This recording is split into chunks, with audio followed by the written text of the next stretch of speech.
Hi, my name is Gautam and I actually stay in Malkajgiri itself. Like, I had this back pain. It's been 1.5 years. I have tried many treatments like chiropathy, oil massage, physiotherapy especially, but it didn't work out as much like what I expected. I strongly suggest homeopathy. You people can carry on with the homeopathy. Area Malkajgiri and doctor name is like Nageswar Rao and the clinic name is Neocare Homeopathy. ఇప్పుడు దత్తాత్రేయ నమ. ఈ వీడియోలో మనం వాస్తు శాస్త్రరీత్యా మకర రాశి వారికి ఏ దిక్కు సింహద్వారం కలిగిన గృహం అనుకూలించే అవకాశం ఉంటుంది అన్న విషయాన్ని మనం ఈ వీడియోలో పరిశీలిద్దాం. సో ఏదైనా ఈ వాస్తు శాస్త్రరీత్యా దిక్కులు అనుకూలిస్తాయా అనుకూలించవా అన్న విషయం కన్నా ముందు జాతకుడికి ప్రస్తుతం జరుగుతున్నటువంటి దశ అనుకూలంగా ఉన్నప్పుడు, దానికి గోచారం కూడా సహకరించినప్పుడు, చిన్న చిన్న వాస్తు దోషాలు ఉన్నటువంటి గృహంలో నివసించినప్పుడు కూడా జాతకుడికి ఎటువంటి ఇబ్బంది కూడా 99% కలగకుండా దశ ప్రకారం నడడం జరుగుతుంటుంది. దశా సిస్టంలో ఏమాత్రం ఇబ్బంది కలిగినా, అంటే వ్యతిరేక దశలు, అంటే ఈ మకర రాశి వారికి రవి దశ అలాగే కుజ దశ లాంటివి జరిగినప్పుడు కొంత ఇబ్బందులు ఎదుర్కోవడం జరుగుతుంది.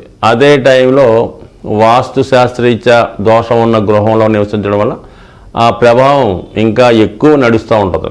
ఉదాహరణకి కోర్టు సమస్యలు, దగ్గర బంధువులతో విరోధాలు, ఉద్యోగపరంగా అనుకూలత లేకపోవడం, ఇవన్నీ కూడా ఈ దశ రీత్యా వచ్చినప్పుడు జాతకుడికి కలుగుతూ ఉంటాయి. గృహం నివసిస్తున్నటువంటి గృహానికి ఈ జాతకుడికి సంబంధించిన ఈ విషయాల్లో ఎటువంటి సంబంధం పెద్దగా ఉండదు. దశ దిశ రెండు బాగులేనప్పుడు దాని ఎఫెక్ట్ ఎక్కువగా ఉంటుంది.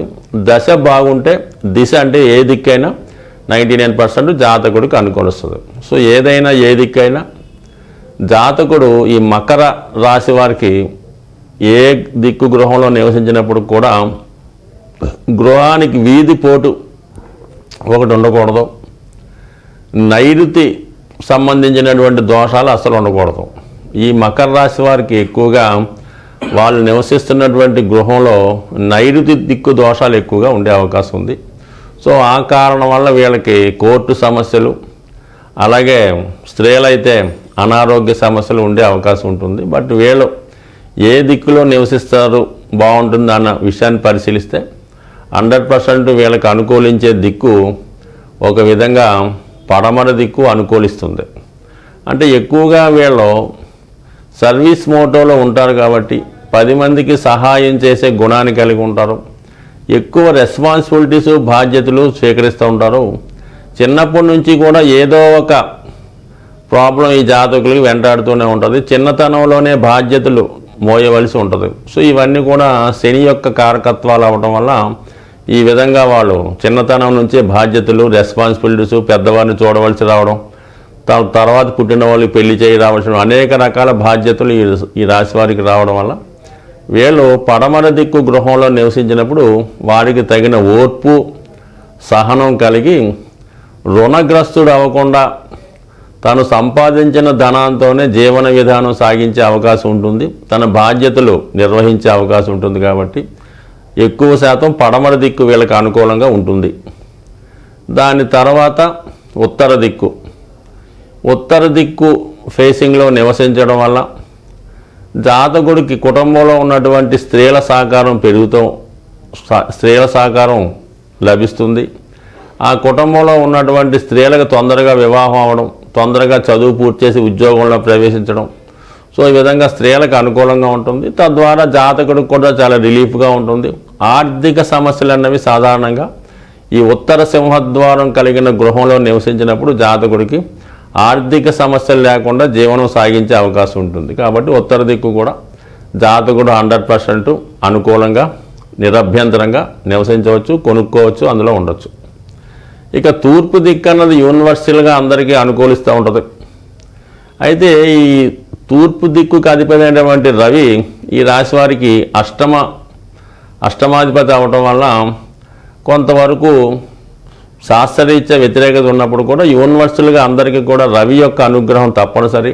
ఒక ఆరోగ్యం కావాలన్నా, ఐశ్వర్యం కావాలన్నా 100% జాతకుడు తూర్పు దిక్కు కలిగిన గృహంలో నిరభ్యంతరంగా అందులో ఉండొచ్చు. అలాగే ఎట్టి పరిస్థితుల్లో కూడా ఆ తూర్పు దిక్కు ఖాళీ స్థలం కొద్దిగా ఎక్కువగా ఉండాలి. తూర్పు సింహద్వారం కానీ తూర్పు ఈశాన్య సింహద్వారం కానీ ఉంటే మంచిది.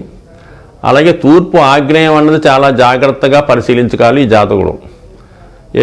తూర్పు ఆగ్నేయం ఏమాత్రం దెబ్బతిన్నా, తూర్పు ఆగ్నేయంలో బాత్రూమ్స్ టాయిలెట్స్ ఉన్నా, అలాగే తూర్పు ఆగ్నేయం ఎక్స్టెండ్ చేసి వంటగది కట్టిన, లేదంటే ఆగ్నేయం చీకటి భాగంగా ఉన్నా, అలాగే కొన్ని సందర్భాల్లో ఆగ్నేయంలో మెట్లు తూర్పు ప్రహరీ గోడకు కలిగిన, ఆ మెట్ల కింద బాత్రూమ్ పెట్టిన, లేదంటే ఆగ్నేయంలో సెప్టిక్ ట్యాంక్ లాంటివి పెట్టిన 100% జాతకుడికి ఆ కుటుంబంలో ఉన్నటువంటి స్త్రీలకి అనారోగ్య సమస్యలు, జాతకుడికి వ్యసనాల మీద ఆసక్తి పెరిగి బాధ్యతలు విస్మరించి సొంత వారి మీద బాధ్యతలు విస్మరించి ఇతరుల బాధ్యతలు స్వీకరిస్తూ ఉంటాడు.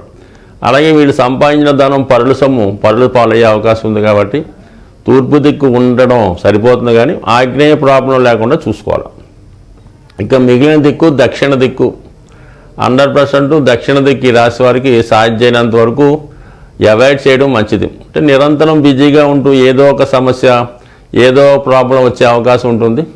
అయితే నిరుద్యోగిగా ఉన్నవాడు ఈ దక్షిణ దిక్కు గృహంలో నివసించడం వల్ల కొంతవరకు తొందరగా ఉద్యోగం రావడం, అలాగే పోలీస్ డిపార్ట్మెంటు వైద్య వృత్తిలో ఉన్న వాళ్ళకి కూడా ఇది కొంతవరకు అనుకూలిస్తుంది. సో ఇందాక మనం అనుకున్నట్టు ఏదైనా దశ బాగుంటే ఈ రాశి వారికి ఏ దిక్కైనా వీళ్ళకి పనికొచ్చేది, కలిసి వచ్చేది. అయితే ప్రశాంతమైన జీవితం, హ్యాపీగా లైఫ్ గడపాలి, ఎటువంటి కష్టాన్ని ఎదుర్కొనే శక్తి కావాలంటే మాత్రం పడమర దిక్కు వీళ్ళకి అనుకూలంగా ఉంటుంది. బట్ కానీ ఈ రాశివారు నిరంతరం కూడా ఏ గృహంలో నివసించినా కూడా అది కుజుని యొక్క అనుగ్రహం కోసం సుబ్రహ్మణ్య స్వామి లేదంటే హనుమాన్, అలాగే సూర్యగ్రహ అనుగ్రహం కోసం రోజు సూర్య నమస్కారం చేసుకోవడం, ఆదిత్య ఉదయం చదువుకోవడం, ఇవన్నీ చేసుకోవడం వల్ల ఖచ్చితంగా జాతకుడు మరి ఏ రంగంలో ఉన్నా చిన్న స్థాయి నుంచి పైకి వెళ్ళే జాతకుడు ఎవరన్నా ఉన్నారంటే కేవలం ఈ మకర రాశి వారే ఉంటారు. కాబట్టి వీళ్ళకి దైవ బలం, దైవ అనుగ్రహం తోడైనప్పుడు చిన్న స్థాయి నుంచి ఉన్న స్థాయికి వెళ్తూ చక్కగా వాళ్ళ యొక్క ఆరోగ్యాన్ని, ఐశ్వర్యాన్ని, ఆనందంగా ఉంటారని ఆశిస్తూ స్వస్తి.